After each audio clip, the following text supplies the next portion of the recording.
I'm Emily. And I'm Sierra. Today we're going to share our tips on how to pick a fantasy race for D&D 5th edition. Picking a fantasy race is important as it defines some critical aspects of your character.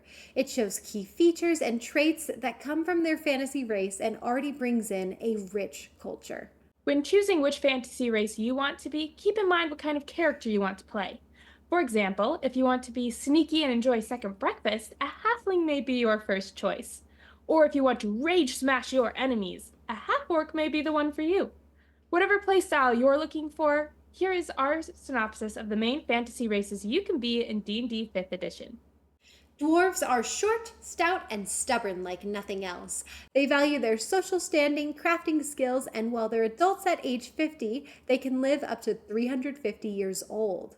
Dwarves are sturdy when it comes to taking a punch, and for this they are good as frontline fighters. There are also two sub-races for this class, Hill and Mountain Dwarf, which give you additional abilities.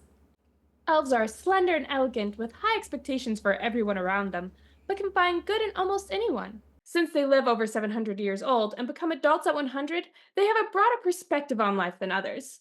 Elves are very quick and intelligent, so they make a great choice for playing stealthy or ranged attack characters. The subraces for elves are high elves, wood elves, and dark elves, also known as drow. Halflings are small and practical. Imagine Bilbo Baggins. They love food, comfy homes, small communities. And magic rings. They mature at age 20 and can live to be about 150. They're stealthy and dexterous by nature, so they're very good for that roguish archetype. The additional subraces are Lightfoot and Stout Halflings, and they each provide additional features. Humans, much like real life, are very diverse in appearance and culture, but what the fantasy race of humans all have in common is that they are adaptable and ambitious. Because they live to be less than 100 years old, they have a strong desire to leave their mark on the world. Humans are well rounded and can be a good fit for any play or fighting style. Descended from ancient dragons, Dragonborn are akin to their ancestry. They are heavily centered around their clan or tribe and on bringing honor to themselves and their clan. They hate to fail and often push themselves to extreme effort before they even consider giving up. They mature fairly quickly, becoming an adult at age 15 and living up to 80 years. Dragonborn are strong and cunning, perfect for a classic fighter build and some magic. Gnomes are creatures of great joy and enthusiasm. They see the glass as half full and strive to live their 500-year-old lives to the fullest. They reach adulthood at 40 and are very intelligent, which makes them a great pick for a studious character in magic. Subraces for gnomes are forest and rock. Caught between two worlds, half elves have no land of their own and are driven by their wanderlust. Humans see them as elves, and elves see them as human. They find comfort in others like them. They reach adulthood by age 20 and can live past 180 years. Half elves are great for playing as magic casters. Half orcs are half human and half orc, which gives them a strong and hardy physique.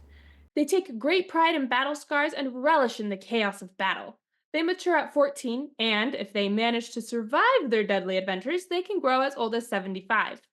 Half orcs are fantastic frontline fighters who can take a hit and strike down their foes. Infernal by nature, tieflings are a mixture of humans and demons. They're looked down on by the other fantasy races due to their heritage and are seen as scoundrels, pickpockets, and thieves. It's very difficult to gain the trust of a tiefling, but if you do, they are fiercely loyal. They mature at the same rate as humans and live for just a few years longer. Their skills are good for a character based on performance and magic. And these are just the base fantasy races you can find in the player's handbook, but there are several more you can find in official D&D expansion books. You'll find most of the expanded playable races in the Monsters of the Multiverse expansion book. There's goblins, Azmar, Goliaths, turtles, centaurs, and so many more. Having the option to play so many different fantasy races in Dungeons and Dragons is part of the game's charm. Make sure to read through the abilities of each fantasy race and pick which one suits your playstyle the most. And have fun with it! All the information we've talked about today you can find in Chapter 2 of the official Player's Handbook. Thank you so much for joining us today. Put in the comments below the D&D questions you want answered. And we'll see you next time. Subscribe. Subscribe. Mm-mm-mm-mm-mm.